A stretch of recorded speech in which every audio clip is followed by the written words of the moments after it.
The only people who don't want to disclose the truth are people with something to hide. President Obama called for a new U.S. role on the world stage. So we have to shape an international order that can meet the challenges of our generation. Echoing a phrase made famous by the first President Bush. We have before us the opportunity to forge for ourselves and for future generations a new world order. The international order we seek is one that can resolve the challenges of our time. Familiar words foreshadowing a new worldview, certain to stir plenty of debate here at home. The U.S. State Department, the Federal Reserve, even the EPA are sending billions of dollars overseas, and many economic and political decisions made in the United States just don't benefit us. They benefit a would-be one-world government. Jack, this idea has been around for a long time, but it feels like we're getting closer and closer to the realization. Who is our government serving, us or global elites? That's a good question.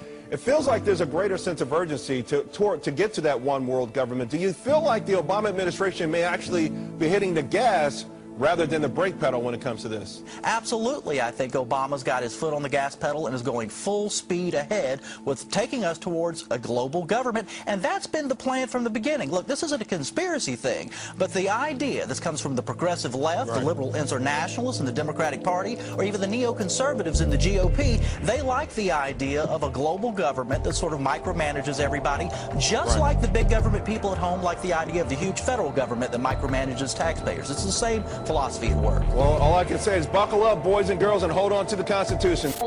Thousands of people gathered to hear Barack Obama deliver key foreign policy speech on his current European tour.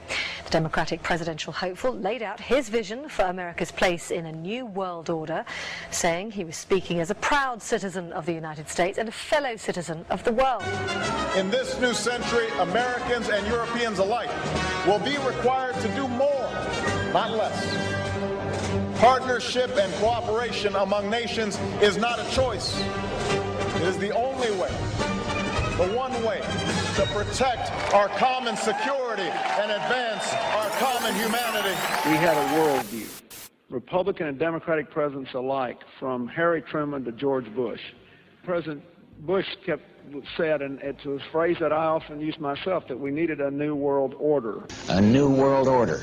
The international order we seek is one that can resolve the challenges of our time. An order in which a credible United Nations can use its peacekeeping role to fulfill the promise and vision of the UN's founders.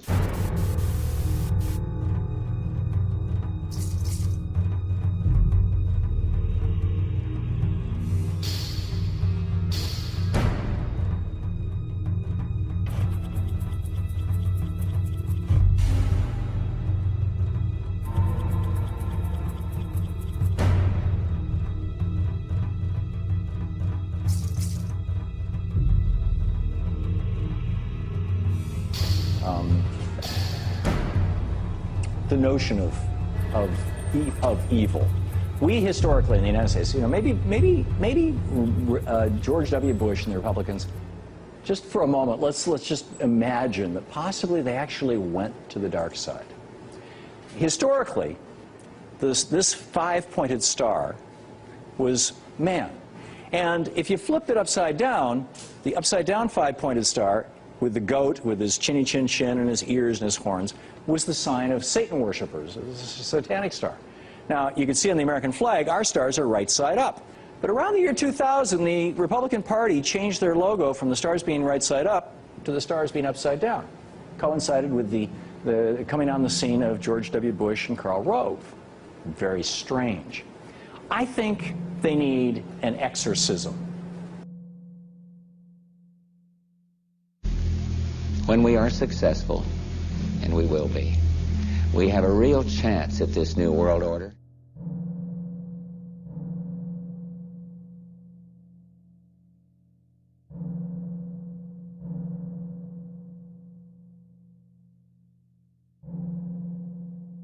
Shape an international order. A new world order. A new world order. Look, this isn't a conspiracy thing. They like the idea of a global government that sort of micromanages everybody. Good evening, everybody. President Obama and British Prime Minister Gordon today calling for a new world order to tackle our global economic crisis. There is a global meltdown coming. It is a global depression, and one world currency and one world financial system is the end game. China said last week they want one global currency. France said yesterday or the day before that they want one world order, a new world order, at the end of this event. Who is our government serving? Us or global elites?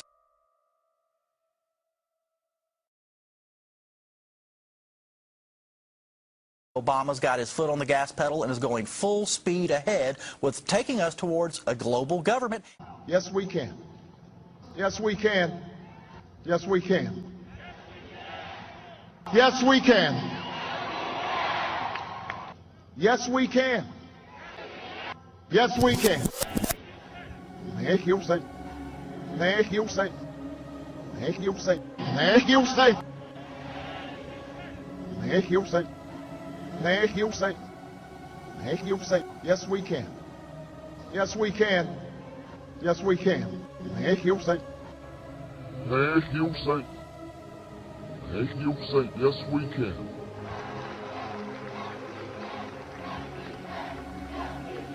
Thank you, say.